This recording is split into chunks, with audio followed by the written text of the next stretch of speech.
The X Zone radio and TV show is largely an opinion talk show. All opinions, comments, or statements of fact expressed by Rob McConnell's guests are strictly their own and are not to be construed as those of the X Zone radio and TV show or in any manner endorsed by Rob McConnell, Relmar McConnell Media Company, Talkstar Radio Network, its affiliated stations, or employees.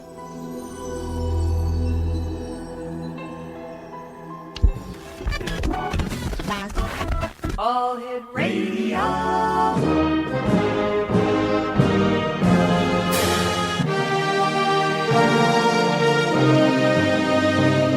Welcome to the X Zone, a place where fact is fiction and fiction is reality.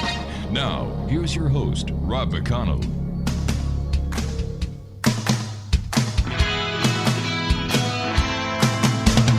You doing that thing you do, breaking my heart into a million pieces, like you always do, and you don't mean to be. And welcome to the X Zone, everyone. My name is Rob McConnell, and we're coming to you live and around the world on the Talkstar Radio Network from our studios in Hamilton, Ontario, Canada. If you'd like to give us a call, our toll-free number is 1-877-528-8255. That's toll-free throughout the U.S., Canada, Alaska, and Hawaii at 1-877-528-8255. My email address, xzone@talkstarradio.com, on MSN Messenger, talkstarradio@hotmail.com, and our websites, www.xzoneradio.com and xzonetv.com. Today is Tuesday, November the 3rd in the year 2009, and I saw for the very first time this season a guy actually putting up Christmas tree lights on his deck today. And that kind of hit me in the wallet because I realized, oh no, within 8 weeks I've got to spend all this money. And do you know, Exo Nation, how I am with money? If you think the Scotch are tight, I could teach them a few lessons. But welcome to the show tonight. My first guest tonight is a filmmaker. His name is Peter Rodgers, and he asks, what is God? Are you frustrated with religious turmoil, fanaticism, and fundamentalism? Filmmaker Peter Rodgers set out on a global quest to understand why the concept of God has become so politicized. In his stunningly beautiful documentary film, Oh My God, rabbis, Christian fundamentalists, Catholic priests, Buddhists, lamas, Hindus, swamis, Zen masters, Muslim radicals, shamans, and ordinary people across the globe share their unique perspectives and understanding of God, along with several celebrities including Hugh Jackman, Seal, Ringo Starr, Sir Bob Geldof, His Royal Highness Princess Michael of Kent, David Copperfield, Dr. John F. DeMartini, and Jack Thompson. The film debuts national this November, premiering at the Newark Theater in Los Angeles on November the 13th. And joining me this hour is Peter Rodgers. And Peter, welcome to the X Zone. Oh, well, thank you for inviting me, Rob. I have to ask you, Peter, what is God? You know what, everybody asks me that question. I don't think I've really found the answer to that, but by asking questions, we might get closer to what other people think. And but you know what? Everybody does ask me that, so I guess the quickest answer I could give you is glue. Glue? Mm-hmm. Yeah, glue. Glue. The thing that binds us together. Ah. Glue. Glue. You know, I think that's a word, glue, you know. I mean, I think it works. I look at God as being the universal life force that is in each and every one of us. And this is just my belief, but I you know, my belief is that God is the same in many religious philosophies, except with different names. I couldn't agree with you more. Different belief practices, different rituals. And do you think that in the years to come, Peter, that the world will unite as one, celebrating one God? No, I really don't. I think it's so convoluted. I think what I found is that there is a wonderful humanity around the world that everybody shares. And as you say, I couldn't agree with you more, by the way, Rob, is that all the prophets of all the major religions basically say the same thing. And the whole idea of this light of consciousness, which could be construed as glue, is very prevalent. But will we unite under one consciousness and all agree and everything? I don't think so. I don't think it's happened in history, and I don't think it'll happen again, unless there's some kind of alien common enemy that comes down from somewhere. And you know, it's funny how common enemies always unite people. Maybe that might happen, but I really don't see it, because so many people have a personal idea of what they think, and there's so much conflict of what that personal feeling to them is to somebody else, and round we go. All right, please stand by, Peter. You and I have to take a 2-minute commercial break. We'll be right back. Exonation, Peter Rodgers, our very special guest, www.omgmovie.com. My name is Rob McConnell, and this is The X Zone, a place where people dare to believe and dare to be heard, Monday through Friday from 10 p.m. Eastern until 2 a.m. Eastern, right here on the Talkstar Radio Network. Peter Rodger and I will be back on the other side of this 2-minute break. Whatever you do, don't go away.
And welcome back, everyone. Peter Rodgers, our special guest. His website is www.omgmovie.com. And Peter, what was your inspiration for making Oh My God?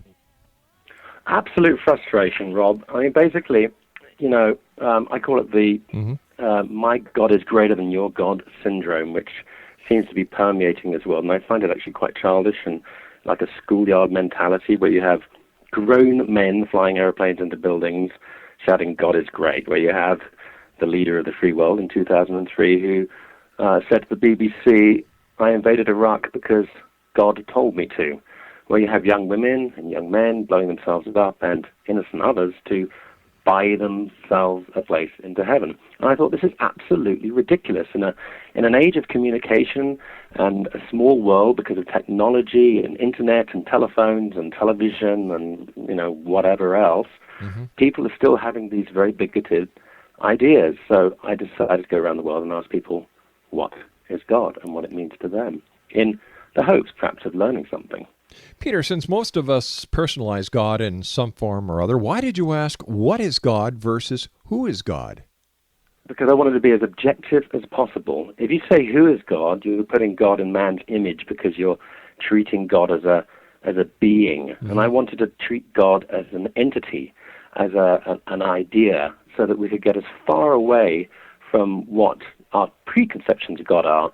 So when I ask the question, what is God, it kind of shocks people to a degree, because it's like coming from the outside in rather than the inside out, and hopefully what you want to do is hear what people really feel. So the objective question makes them really search themselves and come out with something which is probably close to the honest shock answer of what that entity means to them. So that's why I chose what instead of who. Peter Rodgers, our very special guest this hour. www.omgmovie.com is his website. And Peter, I understand you encountered some difficulties when you first set out to make this film and almost gave up. Yeah, well, I was really challenged, actually, Rob. What happened is the day I decided to go make the film, having spent a long time putting together camera equipment and all sorts of notes, etc., computers, blah, blah, blah, I went to the airport at LAX, and that was the very day that the Scotland Yard guys thwarted the terrorist attack on airplanes. You know why you can't have liquids and bottles these days? Yeah. That was the day, the very day I started trying to go off and make this film. And so I arrived at the airport, And what happens is when you're making a film, and I've shot in over 40 countries around the world, the first thing you do as a filmmaker is you take your camera, your important stuff, the lenses, the stock, your cell phone, your computer, everything that you need to get by with in case it goes missing. So you take that on board as hand luggage. Well, that day was the first day in aviation history that hand luggage was banned. So I had to check everything in, and I was going to Tangier in Morocco, and when I arrived, it never came out on the conveyor belt.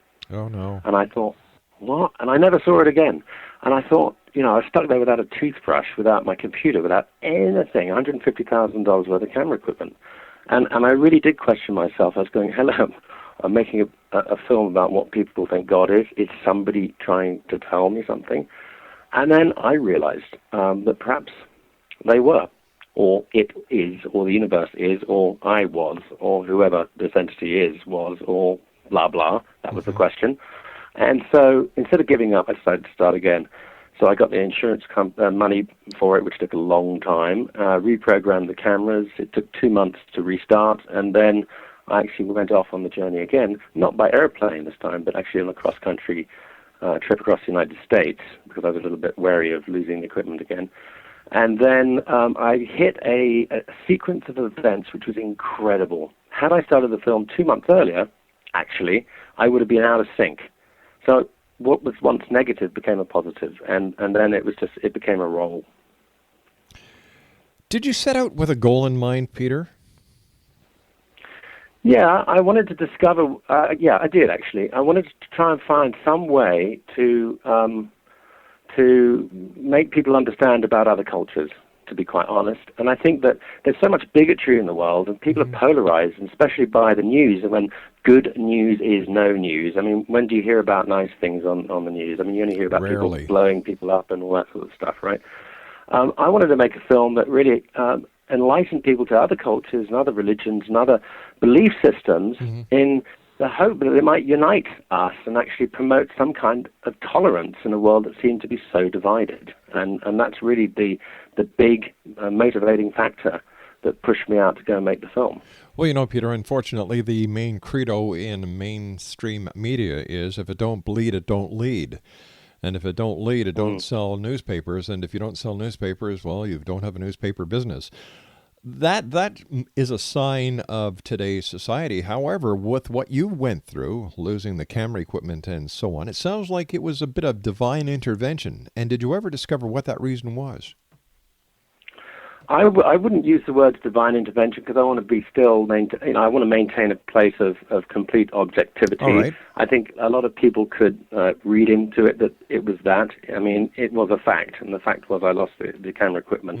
What I do believe is that because I hit the sync of everything working out for me, and I wouldn't if I hadn't lost it, that it does make you question the fact that maybe there is something, universally conscious that is binding us all together. And really, you have to understand, I am coming from a point of view of being as objective as possible, as an agnostic, but a spiritual person at the same time, because otherwise, how would I have the energy to be talking with you today? I mean, I'm not denying the presence of something that is ultimately creative and makes us exist.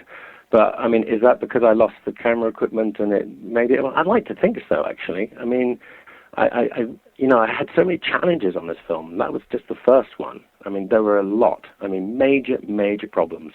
It really, was an upheaval for my life for 3 years. And getting over those challenges made me grow up as a human being. And I really cherish the fact that I went through those experiences. Any spiritual insights from your journey, Peter? Yeah, human beings are great. Humanity is fantastic. I agree. It is unfortunately those who seize the power of the entity that goes by the name of God can create and start manipulating people for their own nefarious agendas. If we get problems in the world, I mean, let's jump to it. Let's take Islamic fundamentalism, fanaticism, and terrorism, for example. Muslims are hijacked by a group of small-minded individuals, and it is not representative of what most of those individuals are doing. Likewise, other religious groups are hijacked by some loud-mouthed, ignorant bigots amongst their party clan. And at the end of the day, what I found is that there is a wonderful sense of humanity on the ground level. We basically, if we're lucky enough, have 2 eyes, 2 arms, 2 legs. And we are very common. We're very, very alike. And the thing is that we're so conditioned by fear. And we know, I put it like this. We're like primitive little organisms. I almost said the wrong word there. We're primitive little... well, maybe, but anyway, let's not go down that road. That's a different show. That's a different movie. That's probably the sequel. Whoa, Freudian slip or what? Did Freud really wear a slip? We're... We digress. We digress. We're primitive little organisms on a big rock in a scary vacuum, driven by fear, desperately trying to hold on to something. What I learned from making this film is that you can hold on to whatever you want, and you don't have to push anybody else away. X-Zone Nation, my very special guest this hour is Peter Rodger, and we're talking about Oh My God, the movie, and it's an epic documentary.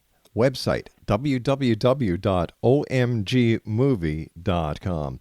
Peter, throughout your entire project, did you encounter any danger in any of the areas where you went to film your documentary and to speak to certain people who may not have been very happy to see you with a camera asking them very specific questions about their religion? Yeah, I did. Absolutely, I did. But I didn't really notice it. And I think, there's this amazing sense of insecurity or security, whatever you like to call it, by being behind a camera lens. You feel protected somehow. It's called photojournalist syndrome, I think. My father was a photojournalist, and he certainly talked about it. So it does put you into a full sense of security, that you feel that you're invulnerable and that you are kind of protected by something that doesn't really exist at all. So a naivety also sort of comes into play. I mean, I'll give you examples. I was with KPS Gill, who is a very eminent police officer in India and is responsible for eradicating a lot of terrorism. And he was taking me around with a motorcade in bulletproof cars during the filming, and 35 commandos. And we had to change direction on our way to the Punjab, and we had to make a detour of 200 miles or so. And I never really found out why until actually a couple of months ago, when Chandy Duke Hefner, who was also with us, explained to us that there was an assassination attempt on him, and there was a plot to blow up our whole entire motorcade. Wow. And there were IEDs on the side of the road, and his intelligence had found it out, and that's why we were diverted. I didn't know, so I didn't feel I was in danger, but obviously I was. Same thing happened in Kashmir, during the militants. Same thing happened sometimes in Israel and the Palestinian territories. But I didn't feel it at the time at all. Peter, stand by. You and I have to take our news break at the bottom of the hour. Peter Rodger's our very special guest. He is a filmmaker. We're talking about the new star-studded epic documentary, Oh My God, www.omgmovie.com. This is the X-Zone, and on Talkstar. If you'd like to give us a call, 1-877-528-8255. That's toll-free. My email address, xzone@talkstarradio.com. On MSN Messenger, talkstarradio@hotmail.com, and our websites, www.xzoneradio.com and xzonetv.com. Peter Rodger and I return on the other side of the news as we continue right here on Talkstar.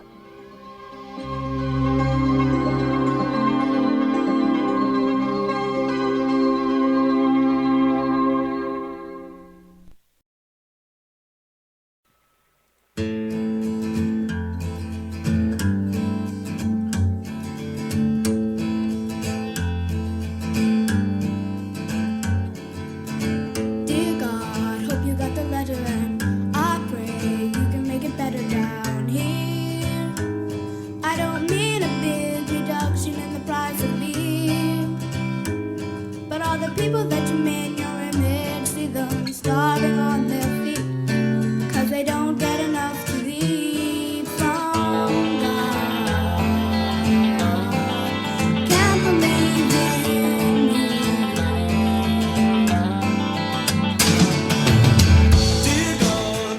And welcome back to the X Zone, 1-877-528-8255, toll free throughout the U.S., Canada, Alaska, and Hawaii. My email address is xzone@talkstarradio.com. On MSN Messenger, talkstarradio@hotmail.com.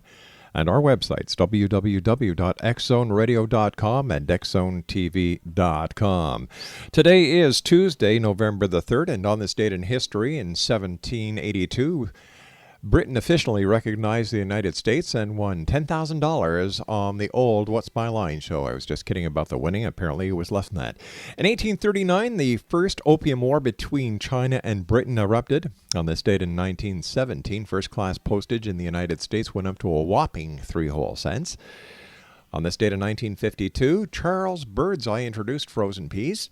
On this very first coast-to-coast color TV broadcast took place way back in 1953. And on this date in 1956, The Wizard of Oz was shown on TV for the very first time. If you're celebrating your birthday today, from everyone here at the X Zone Radio Show and the Talkstar Radio Network and all our affiliates across Canada, the United States, Central America, South America, the Pacific Rim, the Caribbean, 24 Asian countries, and Europe, a very happy birthday to you. You're celebrating your birthday with Godzilla. That's right, he's 55 today. Dennis Miller celebrates his 56th birthday today. Kathy Kinney, Mimi from the old Drew Carey show, turns 56. Comedian Roseanne Barr turns 57. Ken Berry, who you may remember from F Troop, turns 76 today.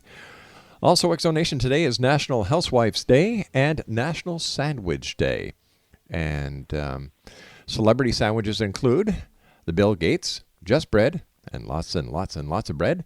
The Jennifer Lopez stuffed rump roast with very little dressing. How about the Britney Spears sandwich, spoiled ham that was once on a roll? The Annie Hichi, tuna or salami, depending on the mood. And the Gary Coleman shrimp boy. 1-877-528-8255 is toll-free. My very special guest this hour is Peter Rodgers, and he asked the question in his documentary. It's an epic documentary.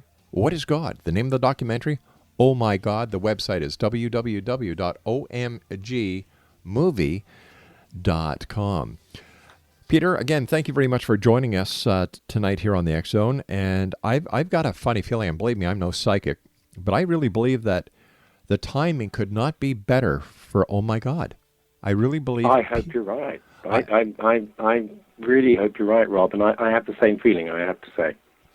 People want answers. We're not sheep anymore. We need the answers that have been kept from us for so many thousands of years, all in the name of God. You know, and we have to stop having all the different wars that we have had, and in the name of God, in the name of religion, in the name of different philosophies. We have to get together, and I really believe, after reading the information that your publicist was kind enough to send me, that the timing is perfect, the timing is right, and people will see that we're all the same. We all have the same questions. We all look for the same answers. And basically, and please correct me if I'm wrong, we all believe in a God. Well, I don't think a lot of people do. I don't think all of us believe in a God, and statistically, I think it's about 12% of the United States that don't, which is a minority. But it really depends on what is God. I think, you're really right. I think we're very, very united, and we're all in this together, and human beings are fabulously complex. Now, let me expand on that. Look what happens when a child is born, right? Yes. Comes out of the womb, it sees this amazing world in front of you, in front of it. And as it becomes a toddler, it doesn't differentiate in the schoolyard between somebody who's black or yellow or female or disabled or something. There's just a complete and utter acceptance. So I think that when we come out into the world, we're kind of pure that way. And if you really want to see this entity that goes by the name of God, look into a young child's eye, because there it is. It really is very, very evident in children. I think what happens is that as we grow up, fear comes into play. Other people manipulate us, and Daddy and Mummy tell us what to do, whatever their agenda is, and they're worried about us, and sometimes that's misconstrued, and then you get the schools, and you get the religious leaders, and you get this and that, and then suddenly you have to belong to a clan, a box, or something, and then your box is better than somebody else's box, and you want to aspire to be something else, and round we go, and we get really, really lost, and then we have to have something to hold on to, and that's when sometimes the real manipulators can get hold of you and spin you into areas which are probably not as not quite as kind or as generous or whatever as the prophets of some of those religions are preaching. So what I'm trying to do with this film is to try and see how we're so much the same. And I agree with you. Whether or not there's a God is up to an individual to come to a conclusion to. Yeah. And it's very, very personal. And if you are religious, it's all in there. It's all in those wonderful books of what your religion worships. And I think it's very simple. I think life is simple, and I think men complicate. Oh, you know what? I have said that so many times, that if it's too simple, we have to complicate it, because we as humans cannot accept the fact that life is simple. It's very simple. Oh, it is. I think it's totally simple. We're born, we live, and we die. Going, and gone. That's right. Tell me, how are you able to capture insights from Muslim extremists? That must have been a challenge. It was a real challenge. It took me a year to try and find one, and I failed. Finally, one found me. So basically, there's a difference between the militants and all that, and the terrorists and stuff, and then those who have ideas, ideologies, and ways of thinking which are completely and utterly fanatic and, verging on evil. Basically, what happened is I tried to get through various groups, etc., people to talk on camera, and they wouldn't. Why would they? They don't want to actually say what they think in front of a camera and give themselves an identity. And then I was in an undisclosed location, and I was shooting inside a mosque. And I came out of the mosque with a camera, and a gentleman came up to me and he said, who are you? And I said, my name's Peter. And he says, are you a Muslim? And I said, no, I'm not a Muslim. And he said, well, then what are you doing in the mosque? And I said, I'm making a film. And he said, well, you're not allowed to be in the mosque. And I said, is that because I'm making a film or because I'm not a Muslim? And he said, because you're not a Muslim. And I said, would you like to talk about this on camera? And he said, yeah, I would. I'd really like to. So I canceled my afternoon and spent 4.5 hours with him. And he was very, very fanatic. And then he started quoting from the Quran, but he misinterpreted it. And this is a big problem that is happening in the world today, where you have people who think they're right, misinterpret things which mean completely the opposite of what they believe them to mean. And so there's a segment in the film where I put that right, and I go to an Islamic scholar and an imam, Jihad Turk, and he takes the words of the fanatic, the surah from the Quran, and actually translates it the way it should sound. And it means kind of the opposite of what the fanatic said it was. And this is a big problem. People are ill-educated, they're seized by others who have nefarious agendas, and they're manipulated to do things and say things and be things that really have nothing to do with the religions that they pertain to belong to. And onwards and upwards. Again, militants in Kashmir, the guys who are actually going off, and you hear about it in SWAT in places, who are work for the Taliban, and they're just very ignorant, poor farmers. And what happens is that they're struggling to pay and feed their family and put their kids through school, and then suddenly these bands and groups of people come along with cool headbands and say, look, I'll pay for your family, you come and work for me, and at the same time you'll buy yourself a place into heaven. And they're simple, ill-educated people, and that's what they do. So there are a lot of problems in the world, and a lot of them are political. They're not from the wonderful humans that most of us are. And what I'm trying to do with the film is to try and enlighten all of us, again, to say that we are really good as a human race. Human beings are fundamentally kind and nice as we were when we were children. Let's go back to that state and treat people the way we like to be treated. What moved you or surprised you the most on your filmmaking journey, Peter? A cancer hospital in Orange County was, funnily enough, close to home. I live in LA. And I went there because the very reasons I spoke before about talking to children. How better to find a place where God really exists, to use the word God, than the child's eyes that is perhaps facing death. So I went into the cancer hospital and filmed a child who is just about to finish her chemotherapy. And I filmed a child who was just diagnosed with leukemia. And I have to tell you, it's a harrowing part of the film, but the answers that come out of these children's mouths is unbelievable. It was surprising and it moved me the most. I'm not going to tell you what it is. You have to go and see the film for that. It's worth it because, you know, what Christian Hernandez says in that film really affected me, moved me, and I think moves a lot of people.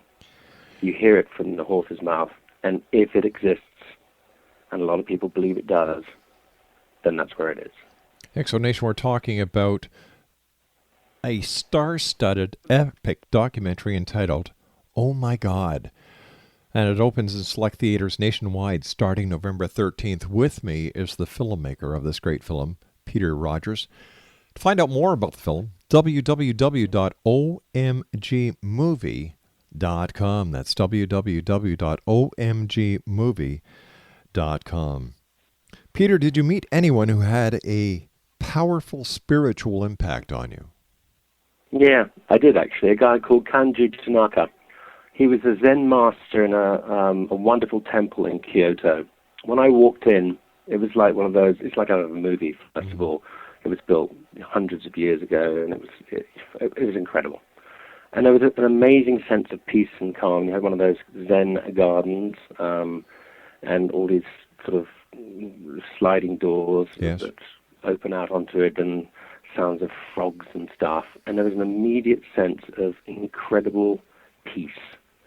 And he invited us in for tea, and I sat across him, and you know, I was under a lot of pressure at that time, and I have to tell you, I completely choked up. It was just like being there was incredible. And the sense of spirituality was huge. And he said something to me, and it's in the film. He says, basically, we're already in paradise. We're already being saved because we've earned our place here, and it's our social responsibility to recognize that fact. Now, for a lot of people on Earth, it's hell. But that's one of the challenges. If we try to look at it as paradise and not as hell, then we're doing the right thing. But we have nothing to worry about because we're already saved. So don't live your life trying to buy yourself for a possible maybe, but really give respect to now and breathe in and feel the air that fills your lungs and treat people with respect and do all the codes of practice that all the religions talk about, but really enjoy your day.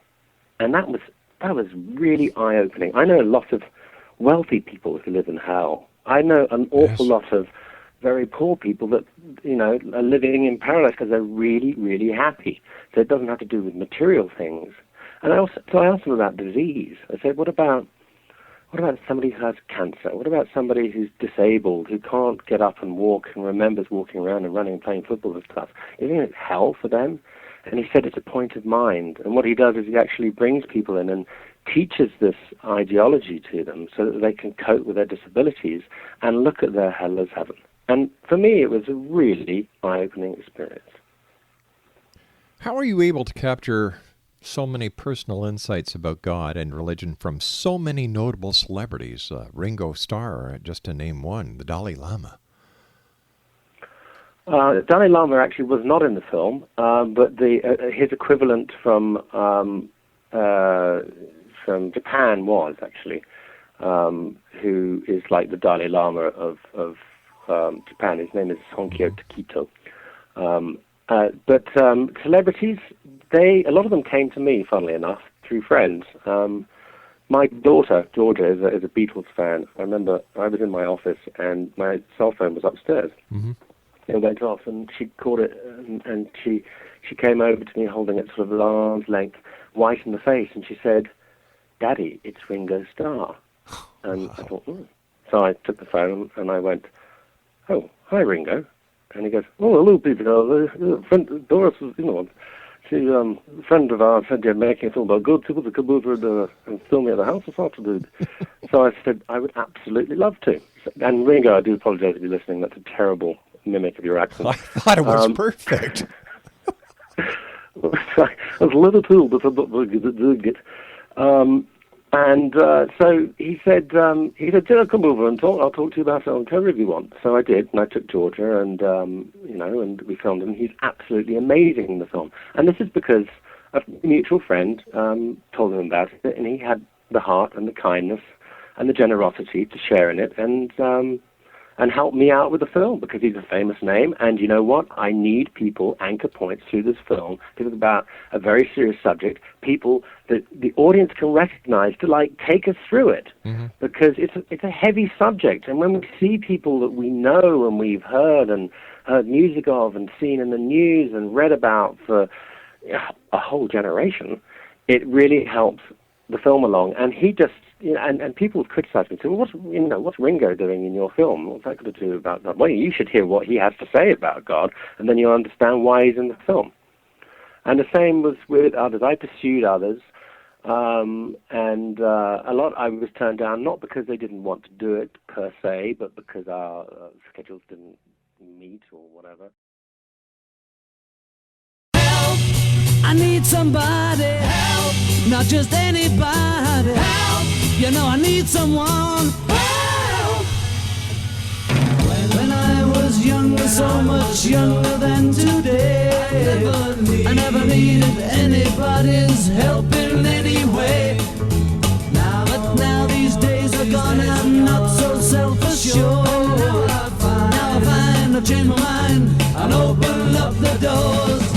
Help me if you can, I'm feeling down, and I do appreciate you being round. Help me get my... And welcome back to the X Zone. Jeff Knott is our special guest. He is the gentleman who has authored a book that no one should be without these days, Navigating the Healthcare Maze.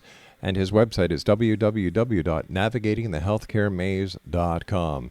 First of all, Jeff, always great having you here on the X Zone. What is the number one question that you get asked when you're talking to seniors? They've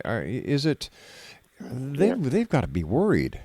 The usual question is, are they really going to cut my benefits? Are they really? The main thing they're doing is they wanted to do anyhow. Let's put it that way. Was they were going to reduce the reimbursement of doctors that treated Medicare patients.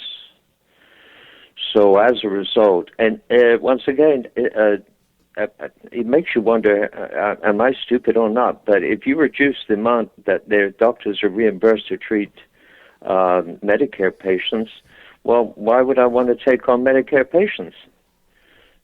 So unless, and I believe all doctors are there to treat patients, but they have to survive as a practice, and there might be an intention to stop taking Medicare patients because they get paid less. Unless you are really to a point where you can survive on a volume of Medicare patients, that's not really incentivizing to take care of old people. Now we have this stupid fellow in Orlando who's in Congress, I think he's a senator, in fact, Grayson, who talked about Republicans creating a holocaust of wanting to kill Americans by impeding against health care reforms. Well, unfortunately, our society here, and probably a lot of societies, has gone to the point where this Democrat, he's in fact enriched his coffers for re-election by $600 million. Wow! Now that is not stupid. That to me is totally stupid. Mm-hmm. Why?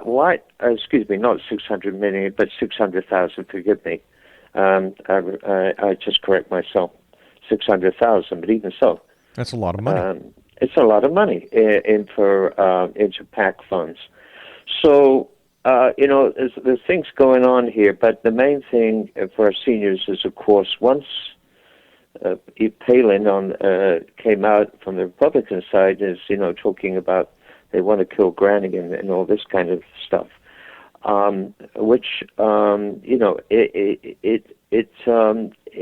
it scares people, and I find a lot of compassion to speak as often as I can to seniors.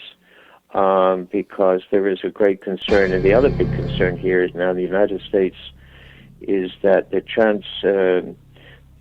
transportability of families. A grandfather, father, mother live in Florida, but the children may live in Maine or Jeff, Canada. we've run out of time for tonight. Being with you, the time flies by so fast, just like my age does. Actually, I'm 164, but thanks have I very got much. 2 seconds? You've got 2 seconds. I want the listeners to know that when we're off the air, Rob, in fact, came out and stated that he's 79 years old. And Rob, I kind of believe you're still doing this at 79 years old. And now I understand why you're so interested in health care for aged senior citizens. Well, Jeff, well I want to done, thank my you. friend, Thank and you. you have my respect for life. Thank you very I look much, forward Jeff. You to take 2 care, weeks buddy. from We've got now, to say so long for and, now. We'll be tune back in on the other because I'm gonna side have as a we lot of good continue right juicy here stuff. on Talkstar. Don't go away.